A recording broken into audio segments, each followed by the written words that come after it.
Woodrow Wilson's Speech on Neutrality, August 19th, 1914. My fellow countrymen, I suppose that every thoughtful man in America has asked himself, during these last troubled weeks, what influence the European war may exert upon the United States. And I take the liberty of addressing a few words to you in order to point out that it is entirely within our own choice what its effects upon us will be, and to urge very earnestly upon you the sort of speech and conduct which will best safeguard the nation against distress and disaster. The effect of the war upon the United States will depend upon what American citizens say and do.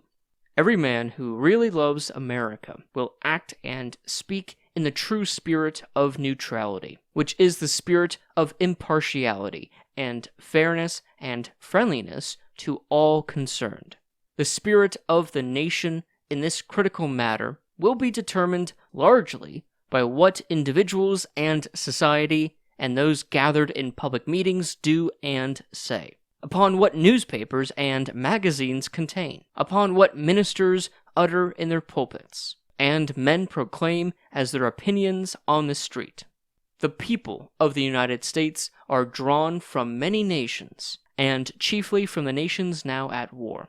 It is natural and inevitable that there should be the utmost variety of sympathy and desire among them with regard to the issues and circumstances of the conflict. Some will wish one nation, others another, to succeed in the momentous struggle. It will be easy to excite passion and difficult to allay it.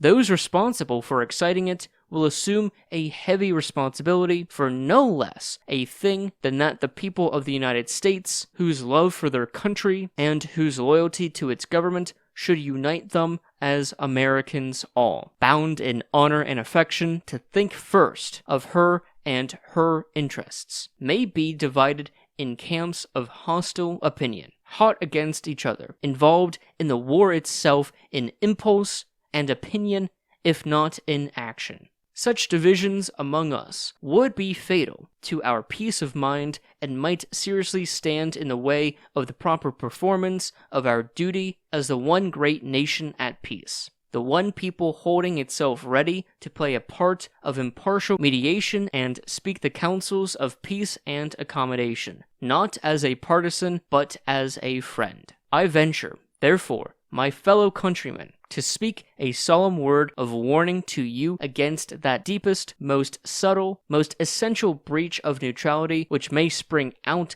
of partisanship, out of passionately taking sides. The United States must be neutral in fact as well as in name during these days that are to try men's souls. We must be impartial in thought as well as in action, must put a curb upon our sentiments as well as upon every transaction that might be construed as a preference of one party to the struggle before another.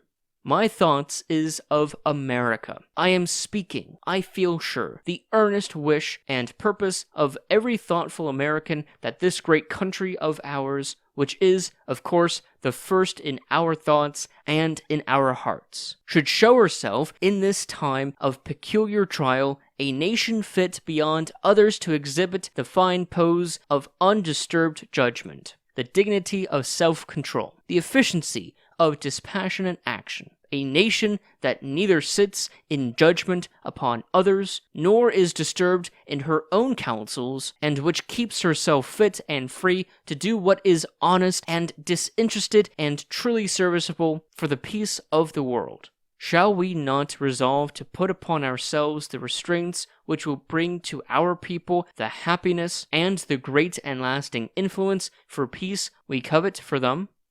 Thank you for listening to Woodrow Wilson's Speech on Neutrality. Let me know what you guys think in the comments below. Like, share, subscribe, the whole YouTube routine. Amending America is an educational nonprofit. All of our educational resources are on our website, link in the description below. If you support the cause of alleviating historical and civil illiteracy in America, then you can contribute via Patreon or GoFundMe. Thank you all for watching.